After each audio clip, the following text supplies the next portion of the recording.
And welcome, Hoosier fans, to another victorious episode of the Assembly Call. Tonight, your Indiana Hoosiers defeated UT-Arlington 78-64 in a game that really is a little bit hard to describe, quite honestly, because IU ended up having to play the game really, really shorthanded, with Deron Davis missing the game, Al Durham getting injured during the game, Romeo Langford taking a shot to the face during the game.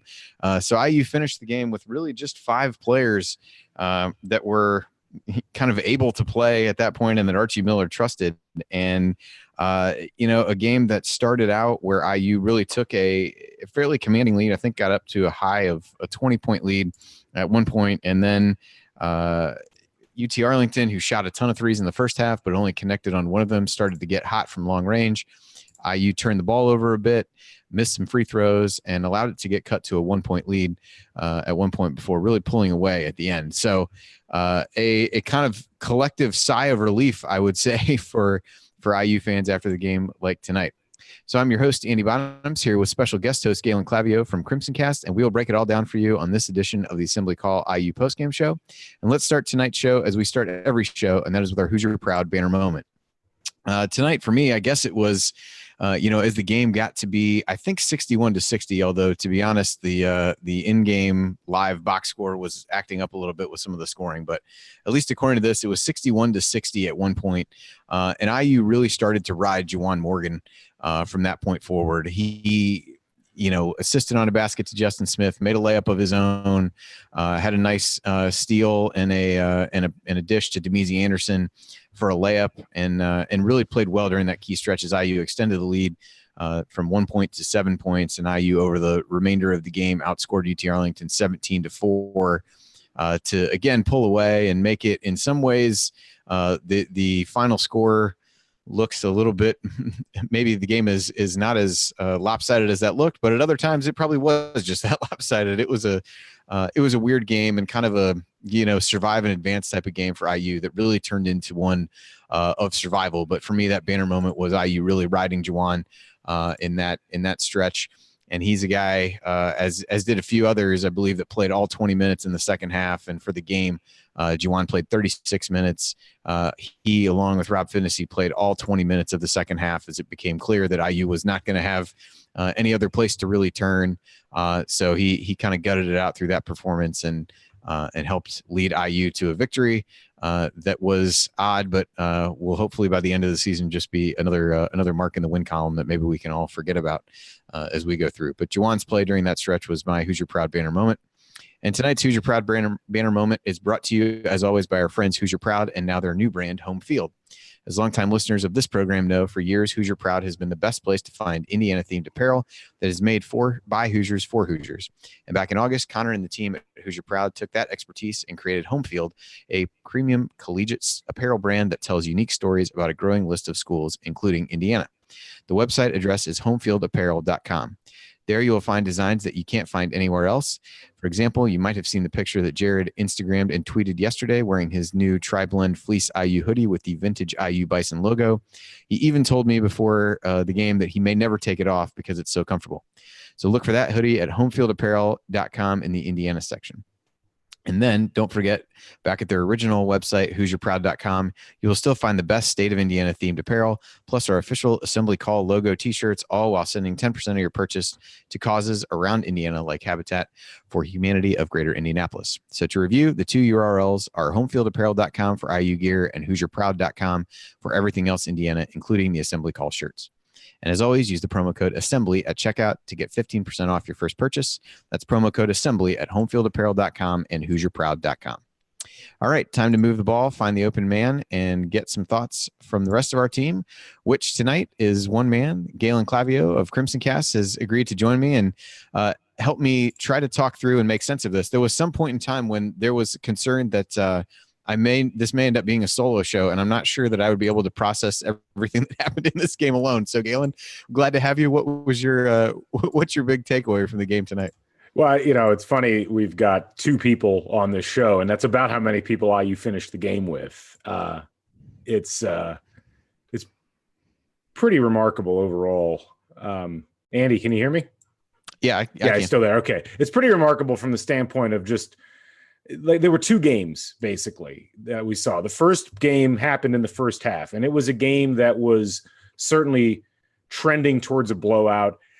It was still sloppy, though. There were a large number of turnovers for IU. They were obviously fatigued. They were not really concentrating, but they were so physically superior to this Texas Arlington team that they looked like they were just going to run away with it. And then, through the process of the first half, Al Durham goes out with, I don't know if it was an ankle injury. I don't think it was related to the back. From what I heard, he was trying to get back into the game, and then something happened. But I think they ran out of gas in that second half, and unfortunately, they ran out of gas in the worst possible way, which was in the backcourt. And the little guards that weren't giving IU a huge amount of trouble in the first half because they weren't hitting started hitting, and IU just couldn't keep up with them. They didn't get great defensive performances out of anybody playing guard. They didn't really have anybody to come off the bench that could give them good defensive performances.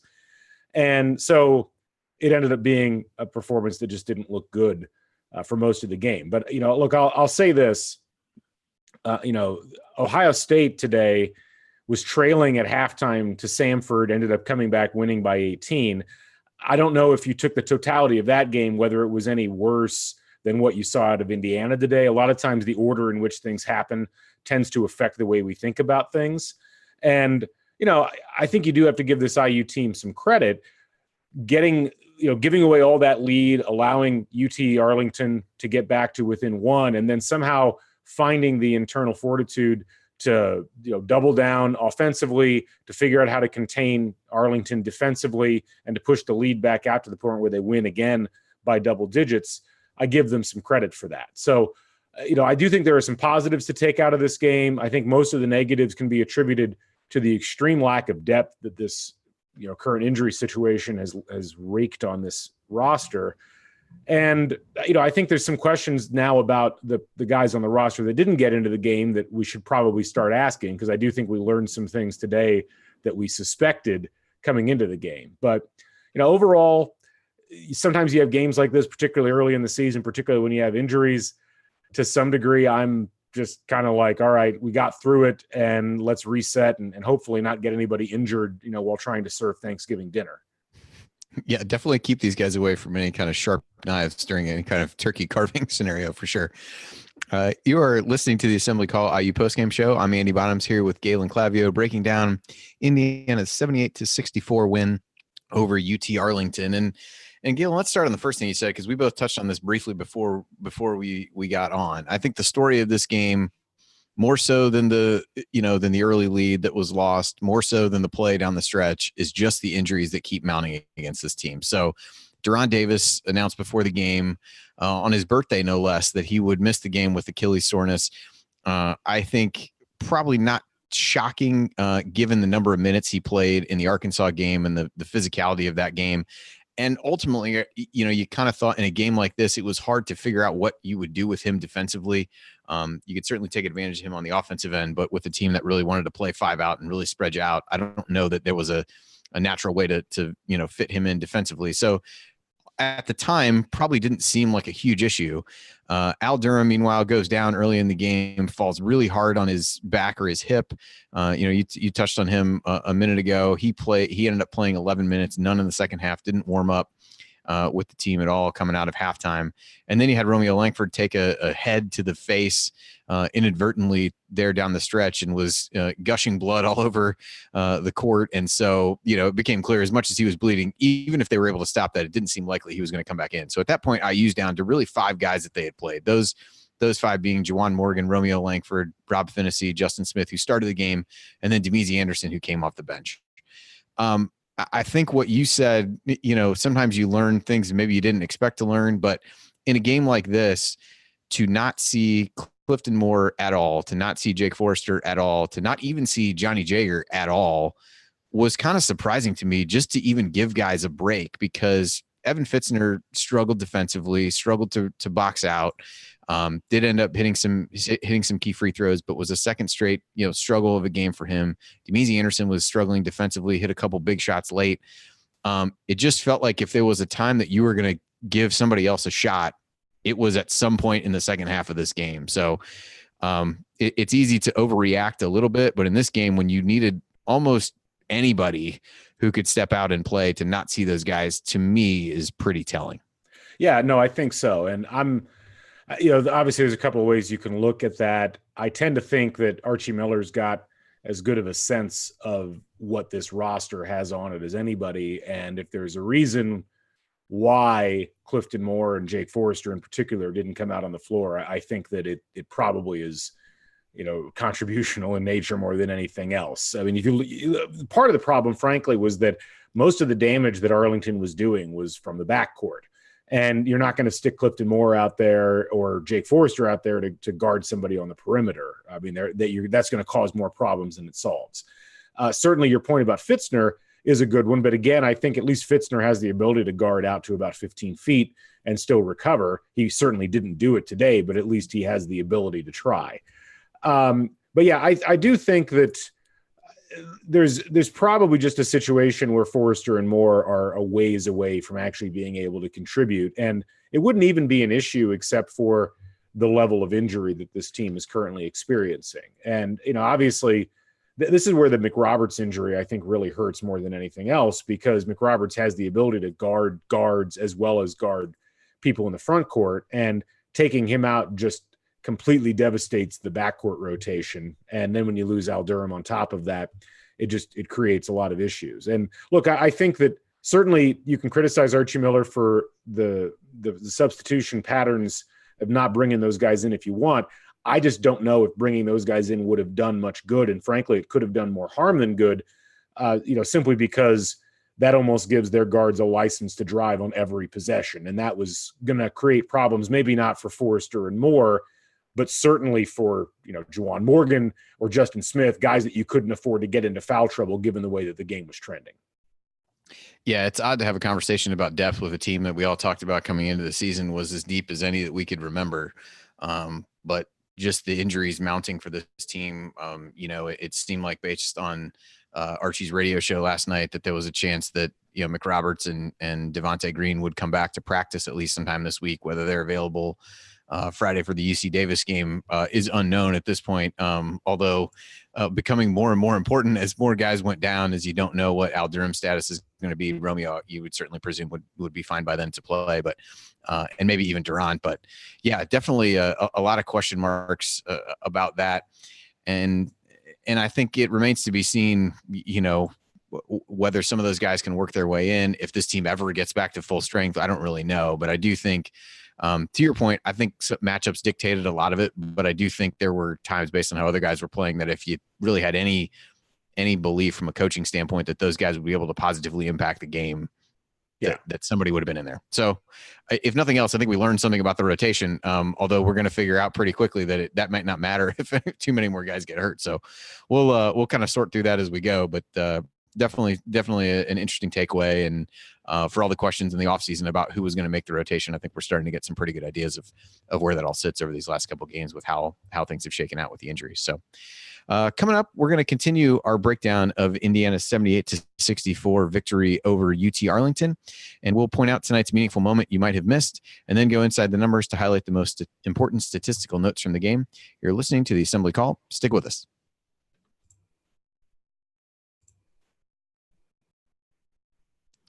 You are listening to the Assembly Call IU postgame show. I'm Andy Bottoms here with special guest host Galen Clavio, and we are breaking down Indiana's 78-64 win over UT-Arlington tonight.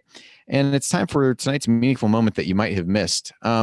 There are maybe a lot of parts of this game that we would want to forget based on how they went, but there were a couple plays that Rob Phinisee made in the first half that to me just kind of show where he is as a player.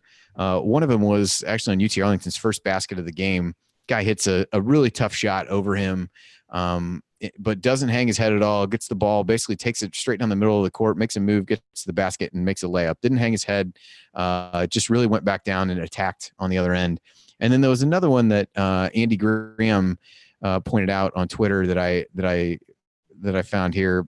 Basically, the tweet says, Rob Phinisee pays attention, knew the shot clock was going down, knew Brian Warren had to shoot it, knew Warren is left-handed, anticipated, picked Warren's pocket, drew a foul. Great awareness, not your average freshman.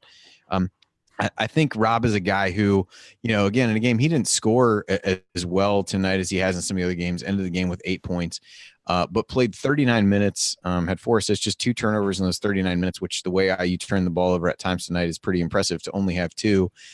You just continue to see all the little things that he does well and the winning plays that he makes and the way that he's able to get the ball to guys where they need to have it. He just continues to be a bright spot. And I really don't know, given the guard depth, what this team would be doing right now if he wasn't playing as well as he was and as steady as he was at the point. But I really thought, those couple moments really highlight smart plays by him in the game and just a really high, I hate to, use the cliche basketball IQ, but just a really smart and well-prepared player that knows when to attack, knows when to pull it out. And I thought another really solid game from him. Galen, any thoughts on Phinesee's play tonight? Those plays, any other, kind of little things that you see him do now that we're, 4 games into his career?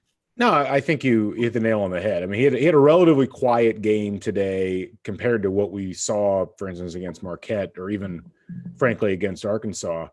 But it was a steady performance, at least on the offensive end. And I think, he's still learning some things defensively. And I think that, going up against the shooters that he went up against today, he could have been better. But I think offensively, he didn't take anything off the table. He finished with 4 assists, 2 turnovers. He shot the ball reasonably well. His 3-point shooting didn't really materialize today. He only took 1 and he missed it. Didn't get to the line, but there are just the little things that, as you see with freshmen, you can't always count on. Their decision making isn't always there. Their mindset isn't right, or they're in the wrong place on the floor. IU's really blessed right now because between Phinisee and Langford, they've got 2 freshmen that aren't playing like that. And, we saw there was that nice backdoor dish that Phinisee had to Langford in the second half that led to an easy bucket. And that wasn't just Phinisee, that was also Langford. But the fact that the 2 of them as freshmen are able to be in such close mental proximity, I think really bodes well for this team moving forward. And as you said, I don't know where the team would be at this point necessarily if they didn't have that steadying presence in the backcourt. It's allowed them to lose an incumbent point guard in Devontae Green and really not miss a beat and maybe even gain a couple of beats, given the sometimes Devontae zone that we saw the offense enter into last year. Yeah, I would agree with you there. Another moment that I had, I think this was also in the first half. I think JaJuan had a play where he blocked the shot, grabbed the rebound, dribbled the length of the floor, made a move around a defender and laid it in. And one of the few astute comments that Stephen Bardo made during the game was just about what an impressive play that was from a guy of his size and things like that. That may have been the last reasonably intelligent thing that came out in there. But I thought JaJuan, especially early, was really assertive, and he had 7 points and 5 rebounds, I think, by the second media timeout. I was actually surprised at the end of the game that he only ended up with 10 rebounds. I mean, he looked like he was going to get a double-double in the first half as he went, but he finished 9 of 11 from the field, had those 10 rebounds, also had 4 assists, tied for the team lead with Phinisee.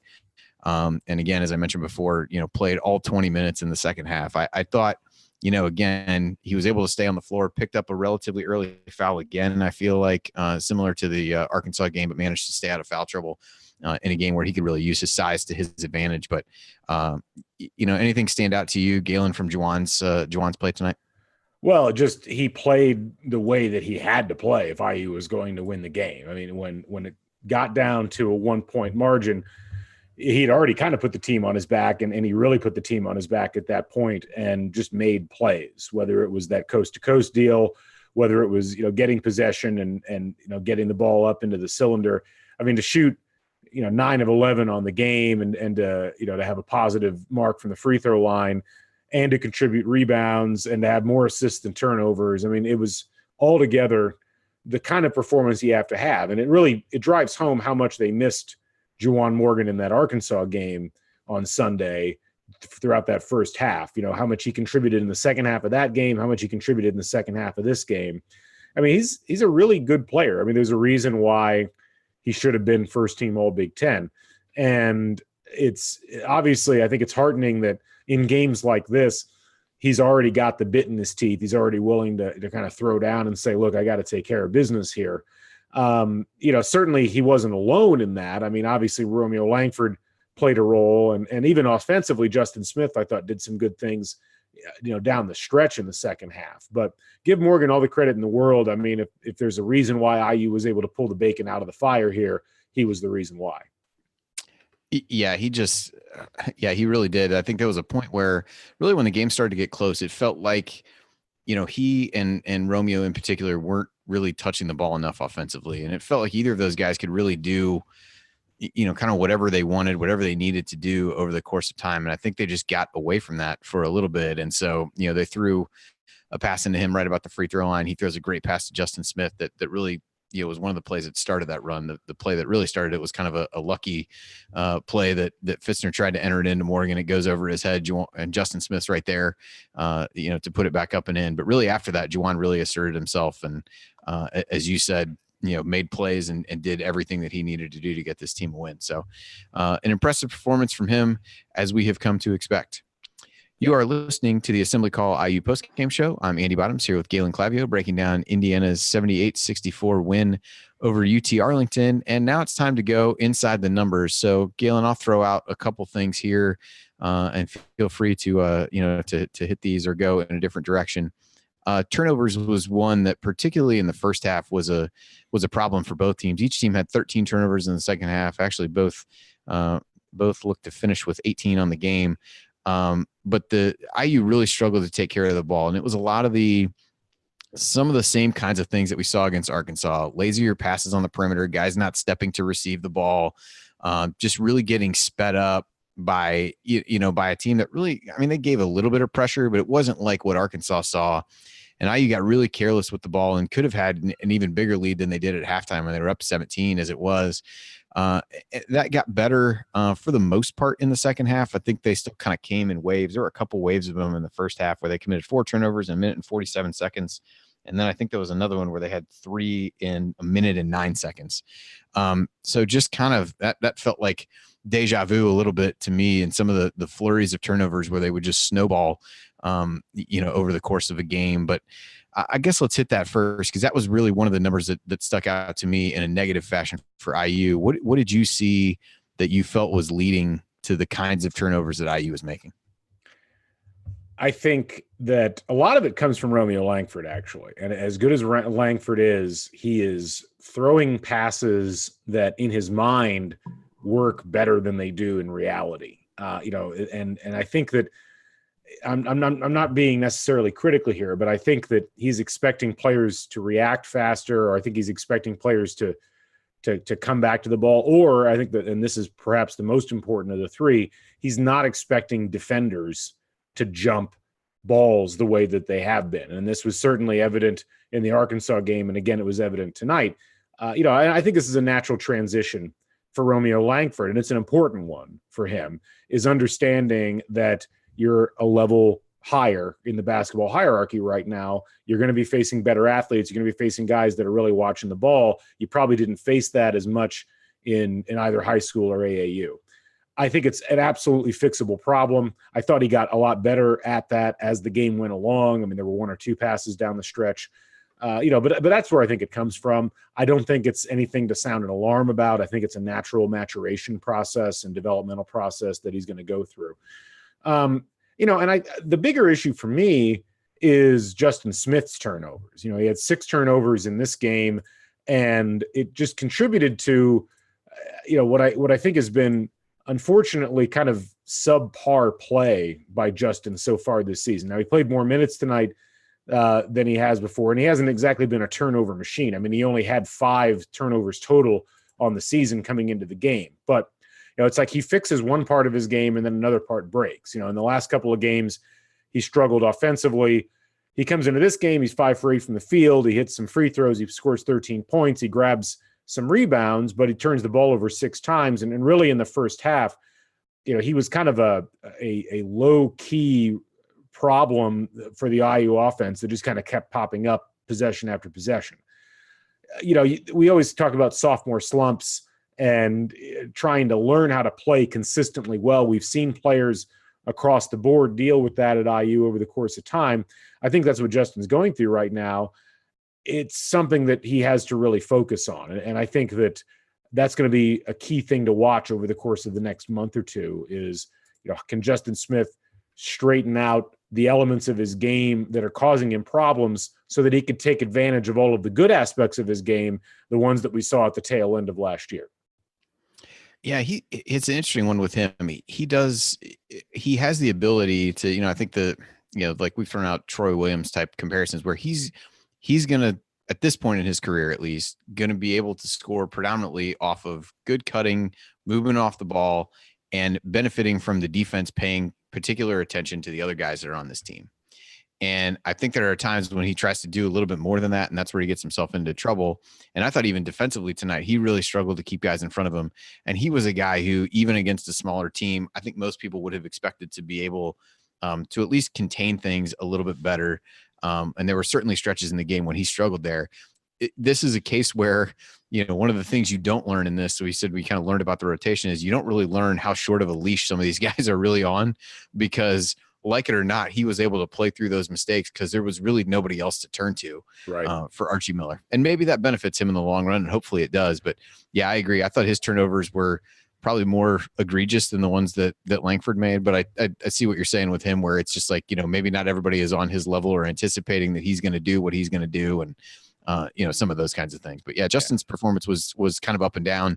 Did make some big baskets, just being around the hoop, but definitely came to play in the second part of the second half. And that's when he really needed to show up. And I give him a lot of credit for that. It's just, you want to see more consistency throughout the course of the game from him. I think that's the biggest thing right now. Yep. So the other 3-point shooting was, I think the first half, the teams combined to go 2 for 22 from three. It was not pretty. It wasn't great. Now, it was kind of a tale of two halves in that regard. On the UT-Arlington side, they continued to shoot them, and things started to go their way. They made 7 out of 17 in the second half, took 17 of their 31 shots from 3-point range. Some of those were clean looks. Some of those were more contested. IU, on the other hand, opted to only take 2 3-point shots in the second half, which, given how well they shot from 2-point range in the first half, was probably a smart move. I think they were 15 of 20 or something like that from 2-point range in the first half. They just were 1 of 2 in the second half from 3-point range, really focused on the latter part of the first half and the beginning of the second half, really throughout the second half, trying to focus on getting the ball inside, driving to the basket. So people were probably having flashbacks to the Indiana State game as UT-Arlington got hot from 3-point range in the second half. Was there anything that you saw that IU was doing differently, incorrectly, or was it just that some of the same shots that UT-Arlington got in the first half just started to go in, whether they were good or not? I think it was more that. And I think there a lot of it came down to who was playing defense on the perimeter. Without Al Durham out there, you're either playing Phinisee and Langford out on the perimeter, and Langford, while he's a good defender, I think is not yet really locked into playing perimeter defense, or you're playing Damezi Anderson out on the perimeter, who is not a good defender right now. I think that it's something he can potentially develop into, but he's a long way from that. And look, I think that Arlington came out knowing they were going to have to shoot from long range if they were going to get back into the game. And when you get right down to it, it was really only 2 guys, and it was Dennis and Warren, and they each only hit 3 shots apiece from long range. They all happened to come in a cluster, and it was during a time period where I think Arlington cut the lead from 14 to like 5, and it freaked everybody out. So I get why there was a lot of concern. Maybe there were some flashbacks to IUPUI or IPFW or Indiana State, but to me, it was one of those things where it just kind of clustered around a particular moment in time. They didn't continue to shoot well. And for the game, Arlington only shot 27% from 3. That's still a tremendous defensive percentage from 3-point land for IU to turn in. And it's going to keep them probably in the top 20 in the country percentage-wise going into the next game. I think on the IU side, what was the point in shooting threes in this game when you had a natural advantage going into the post? I get the idea that you need to shoot threes in the modern game, but the idea that you would shoot threes when you don't really have 3-point shooters out on the floor, and you have JaJuan Morgan and Romeo Langford and Justin Smith, all guys that can easily take it to the basket against this Arlington team, that made a lot more sense. I mean, it wouldn't have been nice to have seen Fitzner get out and actually hit a couple shots from long range, but he seems to have dropped into a bit of a funk here over the course of the last couple of games. So, you know, it was a weird game. It was one where Arlington was going to have to hit a lot of threes in order to make a mark. And frankly, they didn't hit enough to get themselves even within double digits. Yeah, I thought I would agree with you. I mean, if you look at they weren't getting shots off of ball movement typically. I mean, they finished the game with 7 assists in the game on 24 made field goals. So it wasn't like they were, running sophisticated offensive sets that were predicated on really swinging the ball around and getting good shots. I don't think it was that. So, I do think it got to be, a few shots start to fall. They got some confidence during that one stretch that you mentioned. And yeah, from IU's perspective, really they had shot quite a few toward the beginning of the half, really got away from that. They'd made 6 straight baskets going into the half before Phinisee missed a 3 right at the horn going in, but they had really gotten away from, shooting threes. And again, in a game where they had such a height advantage early in the game, even when they would miss, they got a ton of offensive rebounds, but you shoot threes and miss those. The long rebounds at some point, you having position doesn't really mean anything there. So I thought that was interesting. Just hit a couple other quick stats here. Points in the paint, IU finished with 52 actually. So 52 of the 78 in the paint plus 16 free throws. So IU did a lot of damage there. I think that was pretty even in both halves, 28 in the first half, 24 in the second. Fast break points, IU outscored them 25-6 in that regard, but they had 19 of those at halftime. Part of that was the turnovers where UT-Arlington was able to take a little bit better care of the basketball in the second half. IU, on the other hand, mentioned the assist numbers for UT-Arlington. IU had 17 assists on 30 made field goals, so a bit better number there. Obviously, don't want to see more assists or more turnovers than assists as they had in the game. But anything else stand out to you from a statistical perspective, Galen? Yeah, looking over the box score, I think the biggest things that stand out to me are Al Durham. His loss was bigger than maybe even we want to estimate. He had 6 points in the 11 minutes that he was in there, and had shown an ability to shoot from 3. He had one of the 2 made threes that IU had the entire game. Yeah, he missed a few as well, but he was contributing early on offensively, and hopefully that's not a serious injury that he suffered. I think the other thing that stands out, probably I already mentioned him a little bit, but Evan Fitzner, it's hard to get a read on exactly what Evan Fitzner is going to bring to the table now, because you saw what he did in that Marquette game, and you're like, wow, here's a guy who comes in, he scores 16 points, he's 4 for 4 from 3, and then you look at the rest of his season so far, and it's been relatively uneven. He's now got 3 games where he scored in single digits or hasn't scored, and then 2 games where he scored 14 or above. So I don't know if it's just an early season small sample size thing, or if there's a larger issue with consistency there. But certainly defensively, as we talked about, there were some concerning signs in this game as far as what he contributed, and I think you saw a little bit of that in the Arkansas game as well. So that's certainly something to keep an eye on. Yeah, I agree. I want to talk a little bit more about him next. So we'll do that after the break here. We're going to continue breaking down IU's 78-64 win over UT-Arlington. We'll talk a little bit about Fitzner, a bit about Damezi Anderson, as those guys are, really the only 2 bench players that saw action tonight. So I wanted to touch on them and their performance and get your thoughts there. So that's next here on the Assembly Call. Stick with us.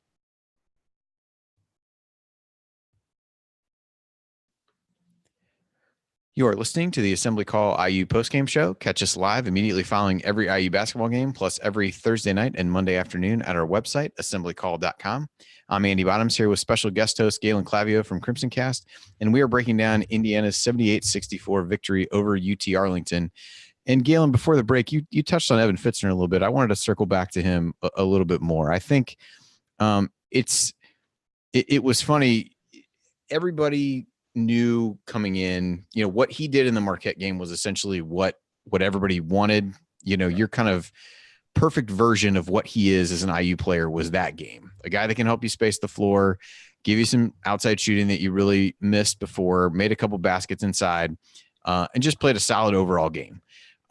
Then, you turn around the Arkansas game, and it just, the physicality of the game, the speed of it, just seemed too much for him. And when you really kind of look back at the Marquette game, once Theo John got in foul trouble, the big guys that Marquette was playing were, I guess you would fall more in the kind of finesse big men type category. It wasn't anybody that was really going to rough him up. Joey Hauser, maybe a little bit, but not too much. Still wanted to step out and shoot himself. So kind of, somewhat a mirror image of what he was. Wasn't a guy that was going to be able to take him off the dribble. Struggled in the Arkansas game. I thought struggled tonight. Part of that was the personnel, where it's like, kind of the same thing we talked about, maybe not having Deron Davis for this game. It is the impact of that is minimized by the fact that you wouldn't know what you do with him defensively. I think Fitzner was the same way, was kind of slow to rotate. There was a play that I think Romeo made a foul on where he just jumped from a really odd place to kind of block a shot where it was like there was really no way the ball would have come there, but he just couldn't get where he needed to really shut off the drive. Struggled to block out even some of those smaller guys, which was, kind of troublesome. And, I thought at least one of the shots, maybe two of both threes that he shot were a little bit forced. Did end up making 5 free throws in the game, grabbed 5 rebounds, got a couple big rebounds late. But in 28 minutes, didn't make a field goal, and really struggled. So are we starting to see, maybe why, people wondered, hey, look at this guy. He didn't play much, but he didn't play much for St. Mary's. Why would that be? Are we starting to see some of those things? Like what's your read on him? Cause it's been a mixed bag for sure, over the first 4 games. I mean, it's always easy to get a false impression of somebody if you're just like talking with them for like 5 minutes versus spending an hour or 2 hours with them. And I think that, and that's not necessarily to say that Evan Fitzner is not a good basketball player, but I think frankly what we're seeing is a guy who's being hurt, much like other people on this roster are being hurt by all the injuries. Evan Fitzner, who should, in an ideal world, be coming in and giving you somewhere between 10 and 15 minutes, is now being asked to play significantly more minutes than that, is being asked to play out of position, is being asked to match up against people that he can't match up against effectively. I mean, he's going to look a lot worse in those situations, and that's going, I think, to naturally put him in a position where the things that are good about his game, the things that we saw in that Marquette game, are affected in a negative manner. And I think you can make the same argument for several players on this roster. Deron Davis falls into that category. Everybody got mad at Deron for, missing the putback against Arkansas. Well, that's a guy coming off a major leg injury who's got no lift in his jump. He's not in shape. Ideally, that's not a guy that's in there in the first place. And yet he's there because he has to be. And it's unfortunate, but it's just the reality of the situation. So, certainly we now know what a future looks like when you have to have 25, 30 minutes out of Evan Fitzner, and he has to, go out there and play primarily as a defensive player in the post because we don't have anybody else that can do it. And so hopefully as guys come back healthy, we won't have to see that anymore. And so I'm not too worried about it. I think there's a lot of players, if you go back through IU history, where if they'd had to play a lot of minutes, we would have had a much worse impression of them. Remy Abel's a great example. Like Remy Abel in the 2012 season, was able to come in or maybe it was 2013 season. He came in, he'd play like a great 8 minutes. And he's like, wow, that guy's pretty good. Like, why doesn't he play more? Well, if you play him 20 minutes, you're not going to get the same sort of performance out of him. Certain guys can only come in certain doses. So I would not sound the alarm on Evan Fitzner either, but I do think you need to readjust your expectations for lineups where we do have to play a significant amount of Evan Fitzner or Deron Davis for that matter. Yeah, what I think is interesting is so far this season we've seen Fitzner and Davis play together a lot, which was surprising for a variety of reasons. What I think seems to make more sense later is to kind of pick and choose the matchup of which of those guys can give you what you need based on who you're playing in that particular game. Yeah. I'm not sure either one of them would be the answer to that question tonight, but in the Arkansas game, it was clearly Davis. He did the best job defending Gafford, gave IU a lot, which I didn't, kind of like you, I didn't really understand the backlash between him. I mean, he missed a shot.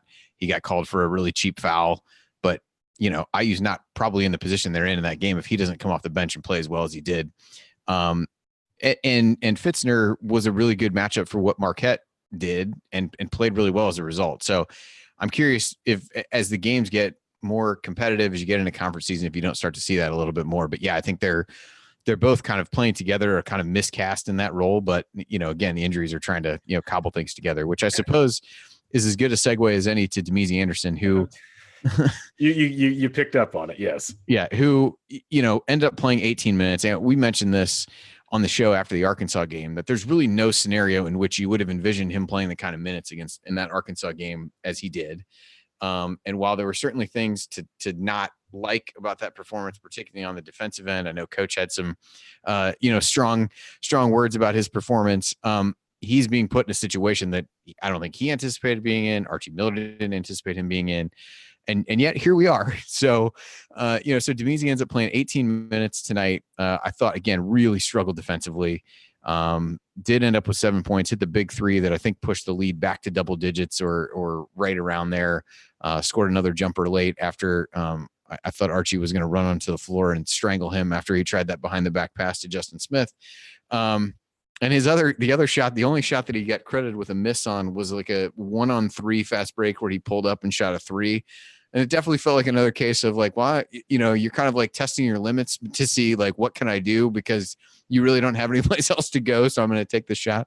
I don't know. That's what he was. I think he's just a guy who is a shooter and a scorer, and that's what he knows how to do. But, again, I just felt like they're just, even in this game, I don't know that he would be playing as much as he is without all the injuries, just given what his deficiencies are and what he does well.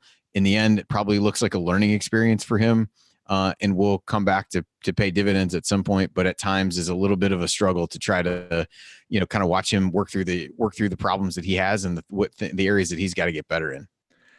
I mean, look, this is a guy who practically nobody was talking about even being in the rotation coming into this year.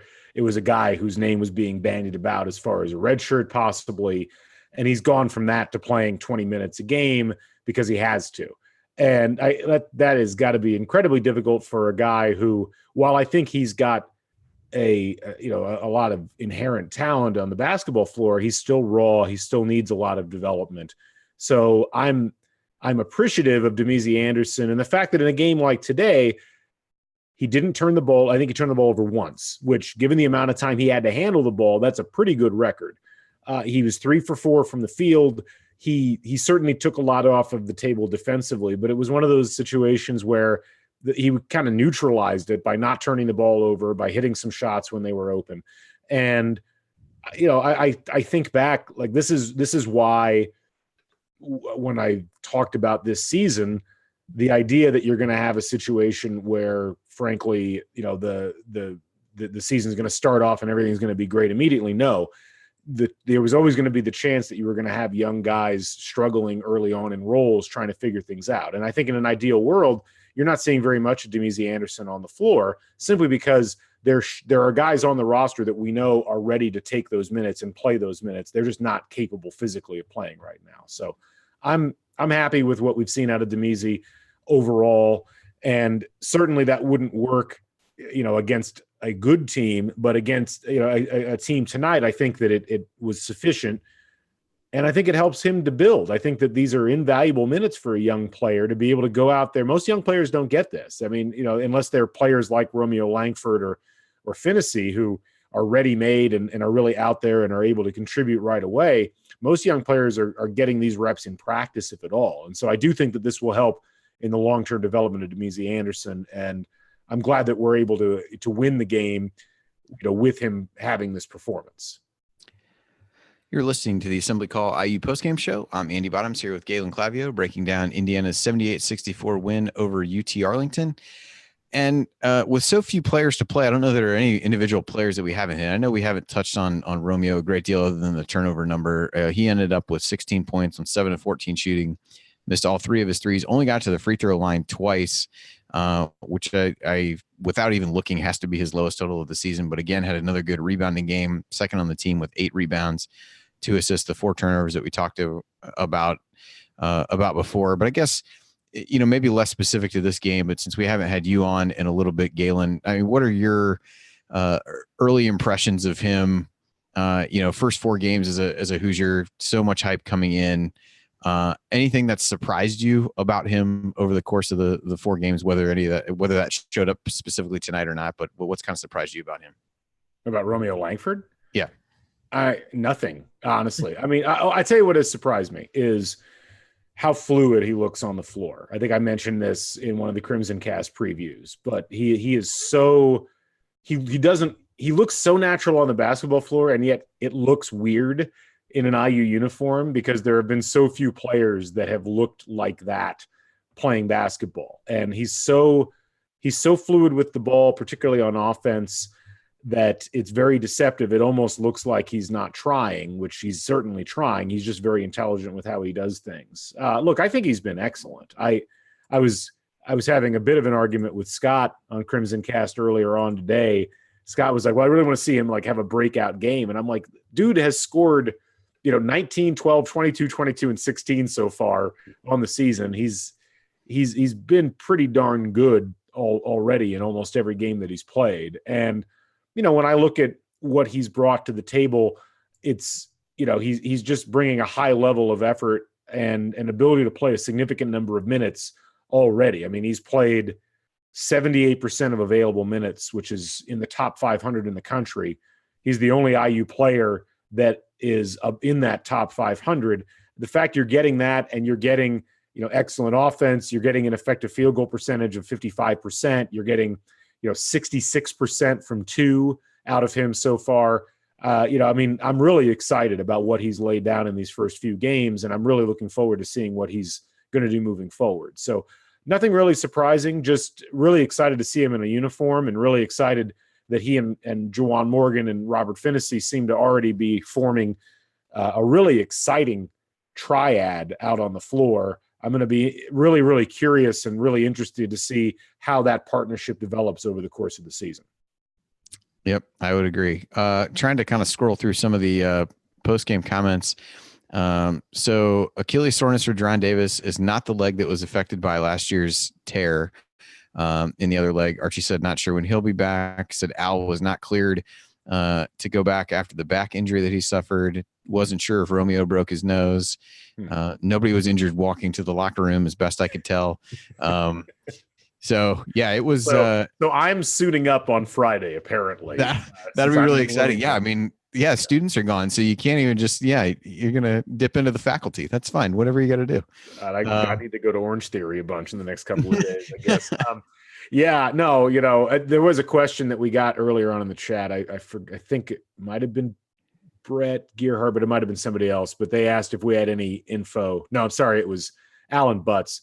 If we had any word on McRoberts or Devontae Green for Friday. We have no inside information. At least I don't. Maybe you do, Andy. But I definitely don't. You're what I've heard behind the sscenes is that those are the two that are the closest to returning. And I mean, it could be this week, it could be next week. But I would expect those two to probably be back before. And I would imagine, based upon the nature of the injuries, that we'll probably see Devontae back before anybody else. And frankly, Devontae is the one that they need back, I think, before anybody else, given the way that the roster is currently set up. But man, I mean, I guess the bigger issue with the injuries is, what's up with Al? Did Romeo pick up a concussion in addition to maybe breaking his nose? How bad off is Duran as far as the other Achilles? I mean, it's just a lot to think about. I don't envy Tim Garl and the staff here over the course of Thanksgiving. They're probably not going to be spending much time with their families. I would assume not. I would think, like you said, it sounded like, at least based on the comments that Archie had made, that Devontae and McRoberts were the ones that were closest to coming back. Even, I think, alluded to they may be able to, start practicing again this week. So hopefully that timetable accelerates. Although it's funny, there was somebody had posted Archie's press game conferences.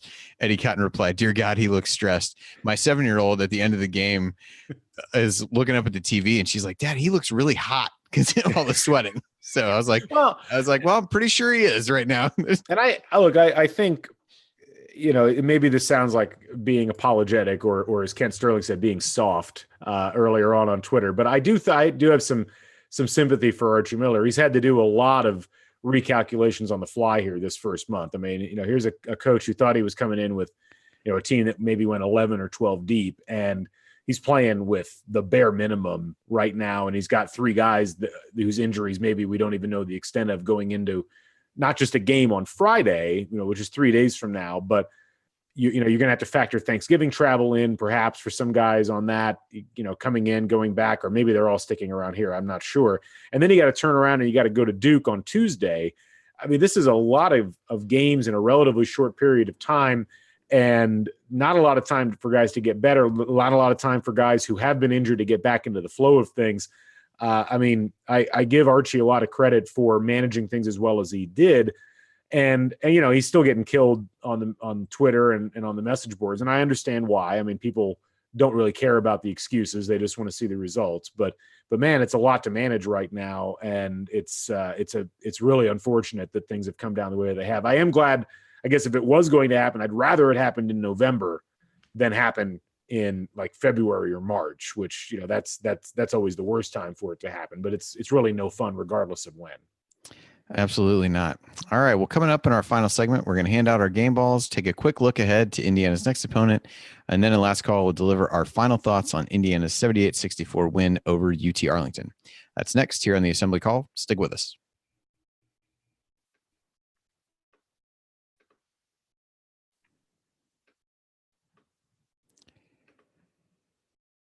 You are listening to the Assembly Call IU postgame show. This is Andy Bottoms with special co-host Galen Clavio. And I have completely lost where exactly we were in the run sheet. That's always fun. All right. So our run sheet is injured too. Yeah, apparently my computer is on roughly the same wavelength as the rest of IU's team. All right. So we're gonna finish breaking down. This is a good sign that we probably need to wrap things up. break down IU's 78-64 win over UT-Arlington. So first, we're gonna hit our game balls here. Galen, I'll let you go first. Obviously, the injuries have limited the number of players even to potentially choose for such an honor. But who would you give your game ball to from the game tonight? I think the only logical choice here is Juwan Morgan. Really put the team on his back in the second half. 23 points, 9 rebounds, 4 assists, 3 blocks, 2 steals, and was really the emotional anchor of the team down the stretch. Certainly had help, but I think if you don't get that kind of performance out of Juwan Morgan, maybe they don't pull out of the tailspin that led to them having the lead dwindle to 1. And so, good to see Juwan bounce back, especially after an Arkansas game where you could kind of point the finger at him and say, we might have won the game if we'd gotten more minutes out of you, without the fouling situation. So game ball goes to Juwan Morgan, and that's the senior leadership this team needs. Yeah, I would agree. He was the easy call for me. I thought really when they needed him down the stretch, came up big, came out with good energy to start the game when, some other guys seemed a little flat. He was really, really into it early, had that quick 7 points, 5 rebounds. I think by the under 8 timeout. So for me, this was a pretty easy one. I thought Romeo played well too, but I thought Juwan was the easy answer for that one. So a couple quick housekeeping things from a show perspective before we look ahead to the game against UC Davis on Friday. Because of Thanksgiving, there will be no Assembly Call radio show on Thursday night. We will have a postgame show after UC Davis on Friday. I believe Jared will be back for that. I do not know who will be with him, but I know that I will not be. As we also try to piece things together while Ryan's hanging out in Maui. And I know Coach had his first high school game of the season tonight. So hopefully things went well for Western High. But so won, actually. All right. Well, that's good. Yeah, that's upset good. Kokomo 53-47. Nice, man. You're really on top of things. Well done. Well done.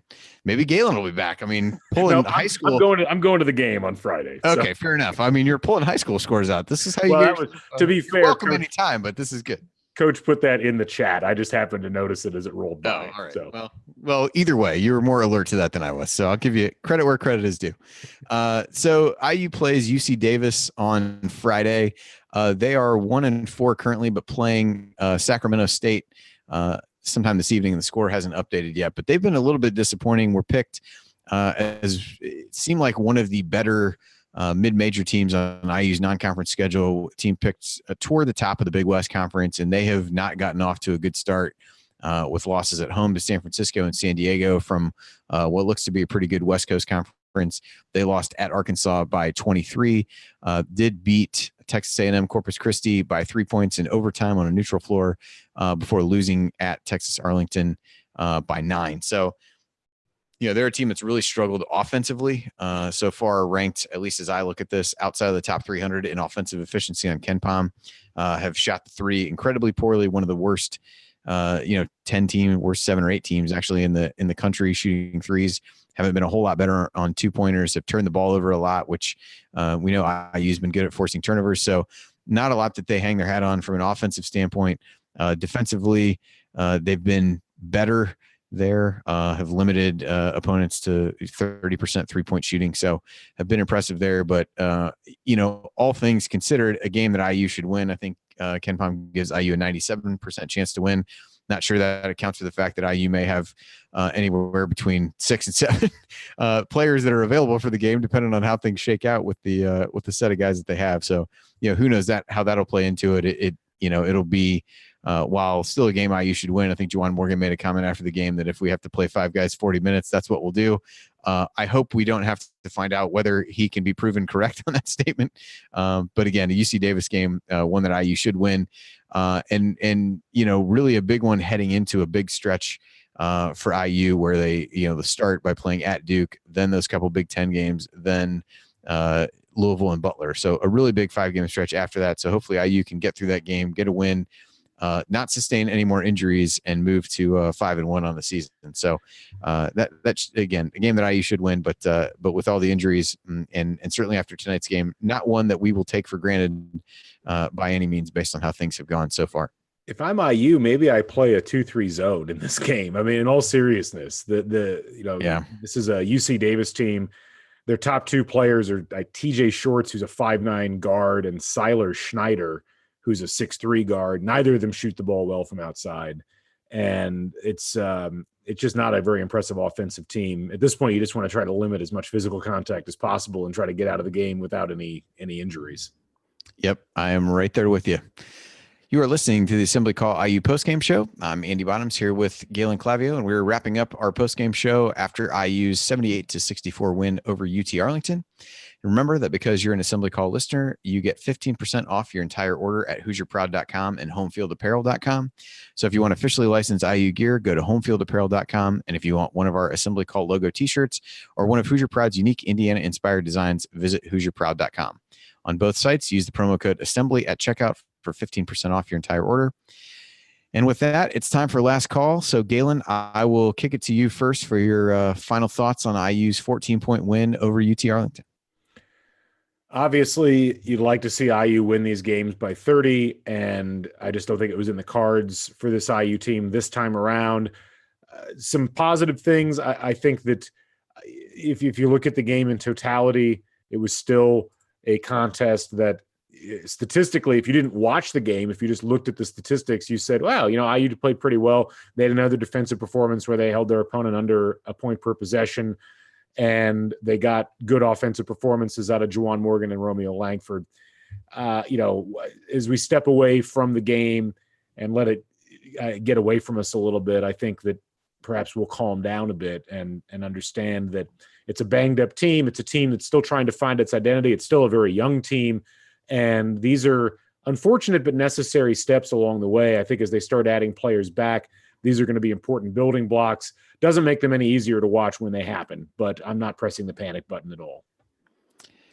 This was I just keep going back to this was just a weird game. And I don't know that there's too much else to say about it other than that. I thought when, the first half, IU really pulled away late in the half by taking better care of the basketball and really getting the ball inside and really, built that 17-point lead at halftime and felt like they might coast. But then, in some ways it was, I didn't enjoy it while watching it by any means, but in some ways I do think there's something to be learned from blowing a lead in this game, getting close in a tight situation in a game that you're not supposed to lose. All the pressure is on IU at that point, and they did respond. And they responded with some guys who had to be pretty fatigued, not only from the amount of minutes they played in this game, but also the amount of minutes that they were forced to play in the Arkansas game just 2 days ago. And so, If you want to look at the glass half full, that's certainly the way to do it, and that they found a way to win a game when, they're running short on players, probably didn't have their A game, but found a way to weather the storm and pull away at the end for a double-digit win. So I'm going to choose to look at it that way. I think if games like this become more commonplace, then maybe we have a different conversation. But it was just a weird game before Thanksgiving. Just a lot of kind of odd factors at play, and so I'm not going to read too much into it. And usually it's games like this that we say, well, we're just glad that nobody got the win and glad that nobody got hurt. So we're 1 out of 2 on that. Hopefully this team can start to get healthy, and we can really see, what they can become when at full strength, what the rotation looks like at full strength. A lot of things that, you're wanting to work those things out in non-conference games like this, that this team has not had the luxury of doing. So that is the unfortunate part, but a win is a win. And we'll look forward to another game on Friday against UC Davis. One additional note on that game, it is a BTN Plus game. So if you still have your subscription, your monthly subscription from the exhibition game, it should still cover you for this one. I think those fell within a month of each other, but that will be a game that's only broadcast there, which likely means no Stephen Bardo. So probably a win in the eyes of many. We do get Max Bielfeld on color for this game. All right. I, along with many IU fans, would consider that to be an upgrade. So we'll look forward to that and hope that everyone has a really happy Thanksgiving.